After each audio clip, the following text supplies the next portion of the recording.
Huygens principle एक बहुत ही दिलचस्प और महत्वपूर्ण सिद्धांत है जो तरंगों के व्यवहार को समझने में मदद करता है। इसे क्रिश्चियन ह्यूजेंस ने 1678 में प्रस्तुत किया था। यह सिद्धांत कहता है कि हर एक बिंदु जो एक तरंग के अग्रिम फ्रंट पर होता है वह एक नई तरंग का स्रोत बनता है। सोचिए, जब हम किसी तालाब में पत्थर फेंकते हैं तो पानी में तरंगे बनती हैं। ह्यूजेंस प्रिंसिपल के अनुसार हर एक बिंदु जहां तरंगे बनती हैं वह खुद एक नई तरंग का केंद्र बन जाता है। इससे हमें यह समझने में मदद मिलती है कि तरंगे कैसे फैलती हैं और कैसे वे एक दूसरे के साथ इंटरफेयर करती हैं। इस सिद्धांत का एक और महत्वपूर्ण पहलू यह है कि यह हमें यह समझने में मदद करता है कि तरंगे कैसे दिशा बदलती हैं।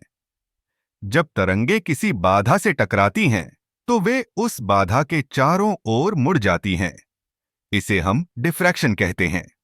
ह्यूजेंस प्रिंसिपल के माध्यम से हम यह समझ सकते हैं कि यह प्रक्रिया कैसे होती है। उदाहरण के लिए, जब ध्वनि की तरंगें किसी दीवार से टकराती हैं तो वे दीवार के चारों ओर फैल जाती हैं। यही कारण है कि हम दीवार के पीछे भी ध्वनि सुन सकते हैं। यह सिद्धांत न केवल ध्वनि तरंगों पर लागू होता है बल्कि प्रकाश तरंगों पर भी। जब हम प्रकाश की बात करते हैं तो ह्यूजेंस प्रिंसिपल हमें यह समझने में मदद करता है कि प्रकाश कैसे विभिन्न माध्यमों में यात्रा करता है। जब प्रकाश एक माध्यम से दूसरे माध्यम में प्रवेश करता है तो उसकी गति बदलती है और यह दिशा भी बदलता है। यह घटना रेफ्रैक्शन कहलाती है। ह्यूजेंस प्रिंसिपल का उपयोग कई तकनीकी क्षेत्रों में किया जाता है, जैसे कि ऑप्टिक्स, सिग्नल प्रोसेसिंग और यहां तक कि क्वांटम फिजिक्स में भी।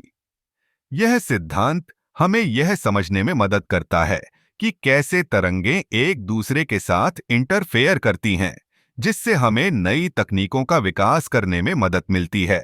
तो अगली बार जब आप किसी तरंग को देखें, चाहे वह ध्वनि की हो या प्रकाश की, याद रखें कि ह्यूजेंस प्रिंसिपल के अनुसार हर बिंदु एक नई तरंग का स्रोत है।